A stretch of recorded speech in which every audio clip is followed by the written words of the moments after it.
We are excited about being 1-0 in the conference, but we understand the challenge that lies ahead. This week we play not only one of the top teams in our conference, but also one of the top teams in the country. And no question, the best quarterback in the country in Andrew Luck. So it's a very, very tall order for us. It's going to require an unbelievable effort by everybody involved, but that's exciting. And so we're looking forward to Saturday night in Palo Alto, understanding it's a big, big challenge, but certainly looking forward to taking our swings. And I think we'll have a great week of practice and hopefully play a great game and give Stanford a run for their money. Questions? What, with a new coaching staff up in Stanford or a different coaching staff, anything different? No, I think you know, all the guys that are in charge on both sides of the ball were on that staff a year ago. It's a very NFL-laden staff. David Shaw and I coached together at the Baltimore Ravens for a season, and I have huge respect for David. But he's a West Coast guy, and so the offense will be from the West Coast hymnal, so to speak. And defensively, they look very similar to a year ago. Their coordinator on that side of the ball was also on the staff a year ago with Vic Fangio, who I also worked with in Baltimore. So I'm familiar with them and have great respect for the job that they do. And they're on a great run. They've lost one game since the last time we saw them, and the last time we saw them, they waxed us. So we've got, as I said, a huge challenge ahead of us.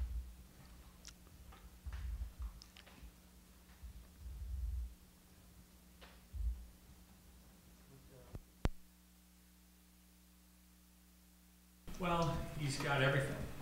The quarterbacks, if you go into the Hall of Fame and you look at all the quarterbacks and you say, oh, he's had this attribute and he had this attribute, you can say almost all, Andrew Luck has all those attributes. He's intelligent, really, really intelligent. And talking to a former coach that was on the staff a year ago, who's now with the 49ers, you know, they gave him 3 and 4 different options oftentimes. And he got into the right check almost every time. He is got all the physical attributes you look for in a quarterback in terms of size and speed and arm strength and height and so forth. He's very athletic. He's made lots of plays with his legs. Last year I thought we actually did a pretty good job covering him. But I think 3 first downs, he got out of the pocket and scrambled for the first down. So and he did that oftentimes, not just against UCLA last year. So he's got that ability, and he can put the ball right where he wants to. He's got a great fleet of tight ends that are maybe as good a weapon as there exists in college football right now because they can pound you. Remembering how many times they ran power in a row, and then just when you think you're up there to snuff them out, they throw it over your head. So it's it's not overly complicated, but it's diverse enough that keeps defenses on their heels, and they can bleed you to death because of his ability to be so consistent. What did you make of his decision to come back? I was very disappointed. Aside from no, you know, for college football, it's wonderful. You know, taking myself out of the equation, for college football, it's wonderful. It's great to see people enjoying college football and maybe even a bigger statement, enjoying college. But certainly he has the NFL scouts salivated. And given the struggles of your defense, I mean, watching film of his, or are you turning white? What's that? Trying to figure out how you're going to stop him? Well, we're going to do everything we can. You know, in terms of, it'll be difficult to confuse him because, as I mentioned, he's very, very intelligent. So we're just going to have to play great football and make him go long fields and make them be as consistent as they certainly have proven to be, but see if we can't, you know, turn touchdown drives into field goal drives, and then we're going to have to score a lot of points. We're going to have to play well on offense and see if we can't find a way to get more points in their lone loss last year. Oregon frankly just outscored.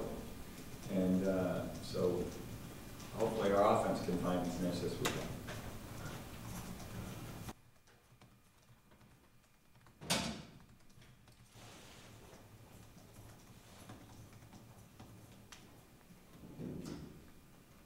What is that niche? Where is it? Yeah, what is it? Well, we're developing. It's still, we're working at it. We've scored 14 touchdowns to date this year. That's more than we had at this point last year. We're getting better. We didn't turn the ball over last weekend, which is a terrific sign. And we have some explosives. Our yards per attempt in the pass game was well over 14 yards. So if you can do those things and be consistent and not turn the ball over, then you can have a good day. What we failed to do in the game against Oregon State, we've got to really work hard on is some of the short yardage things. There were some 3rd and 1s that we missed out on to keep ourselves on the field, and the 4th and short that we missed out on. So we've got to do a better job there in being maybe a little bit more diverse in what we do, as well as executing when we have those opportunities. Joseph had a big opening game, your tight end, but it's been kind of spotty since then. Are the other teams doing something to take him out of it? No, we had a big game in the Houston game because what we were taking what they were giving us. We tried to throw the ball to him. He caught a touchdown pass against San Jose State. We tried to throw the ball to him against Texas a number of times, and came close, frankly, but didn't connect. And he got hurt a little bit in the Texas game, and he was playing, courageously this last week, but he wasn't quite himself. And fortunately, came out of the game no worse for wear, and I think we'll be back to 100% this weekend. So hopefully, we can get more out of him and more big plays as he started the season. How big is that, getting him involved? Well, it's a weapon because he's got such size, much like their tight end, number 11. You're going to have to pronounce his name for me. But he's got great size, young man out of San Diego. Right. And those things, those matchups, even though you may have a guy for him, it's hard to get your hands around him.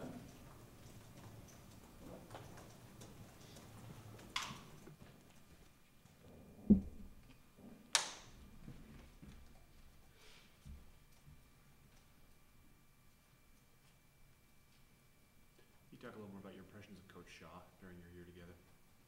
David's a very bright football coach.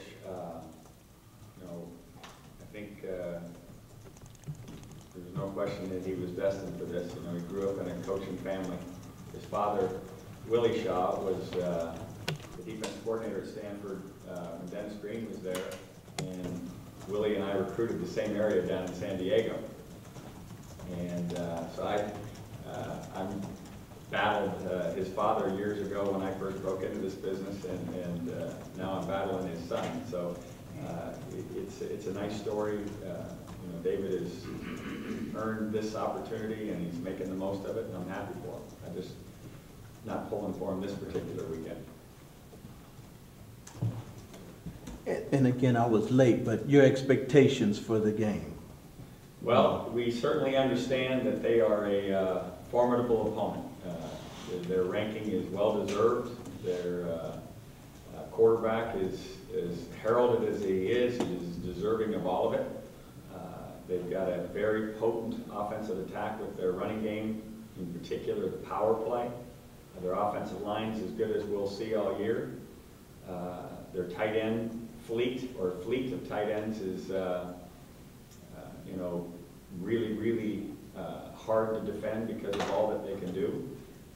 And they've got a very, very accurate passer in Andrew Luck. So you've got your hands full when you play. And you've got to make sure that you get them to as many third downs as you can and find a way to get them off the field if at all possible.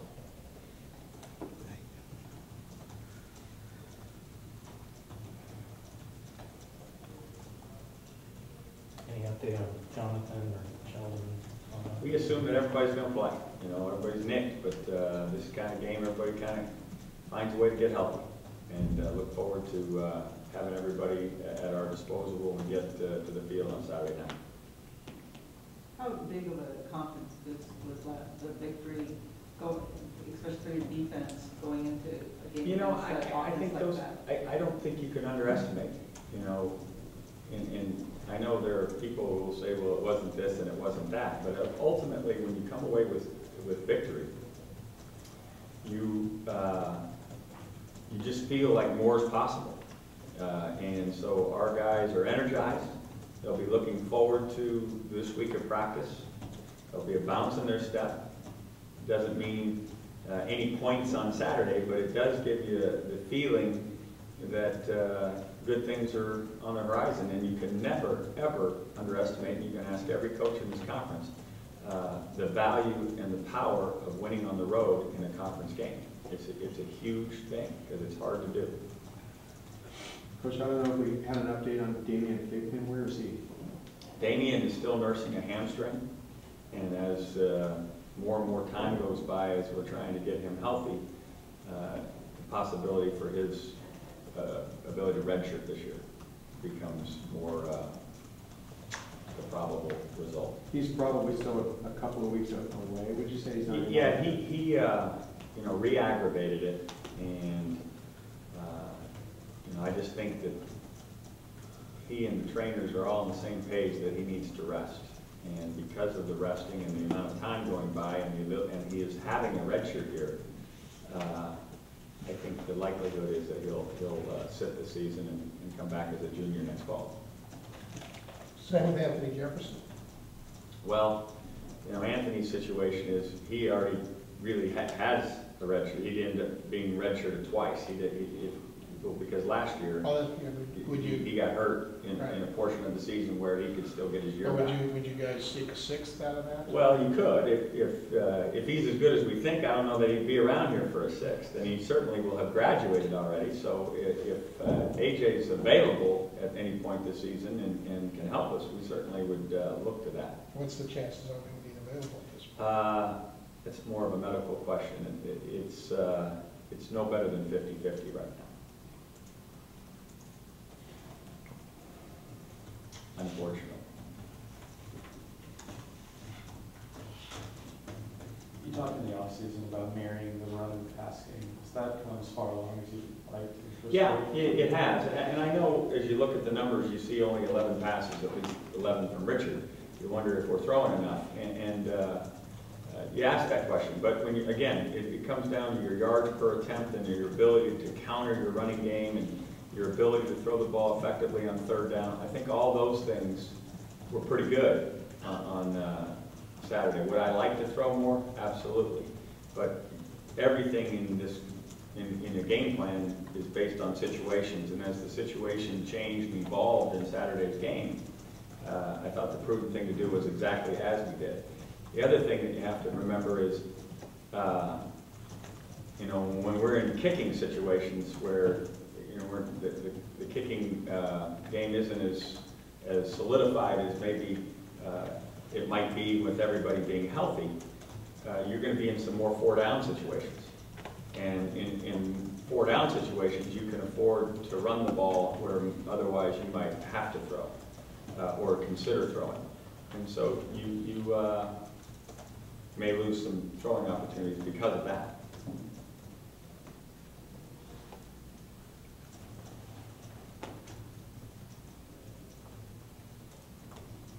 But as long as we're over 4 yards a carry, I think that we're doing fine.